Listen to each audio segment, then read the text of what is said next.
جربت الكيك الياباني من اول مختصينه في المدينه ويسووه فريش قدامكم، وغير اكواب الفراوله اللي متغرقه شوكليت.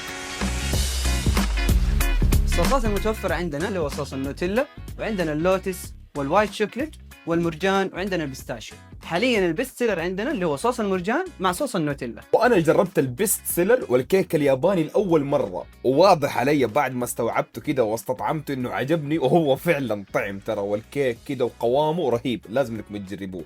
وهو ده البيست سيلر، صوص المرجان وصوص الشوكليت مع بعض. بعد ما تختاروا الصوص تحطوا الاضافات اللي انتم تحبوها، وحتجربوا شيء يستاهل التجربه.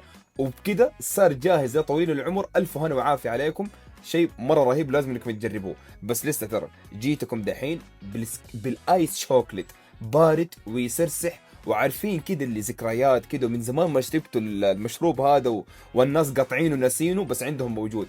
بس الثاني هو التبديع، برضه ايس شوكليت بس بالكوكونات والكريمه، كريمه سينابون، مو الكريمه اللي ما تتاكل ديك، لا دي مره مظبوطه، وهو اللي عجبني اكثر من الساده الصراحه. دقيقه بس بروح اجيب لكم كوب الفراوله اللي غرقناه شوكليت واجيكم. وترى كمان تقدروا تحطوا عليه اضافات، بس اللقمه دي والله كانت رهيبه. اسمعوا ترى مره تلم العظام، ومره لذيذ كوب الفراوله، ومره فله ترى، يبغى لكم واحد كده تمزمزوا عليه وتلفلفوا فيه. والماتشا كمان جربتها عشانكم المره هذه، ولانها مختلفه عندهم، بس برضه اقول لكم انها ما هي طعم وانا مالي فيها، ولازم انتم تيجوا تجربوها بنفسكم وتحكموا انتم. مكانه في حي مهزور او حبايب سيدو.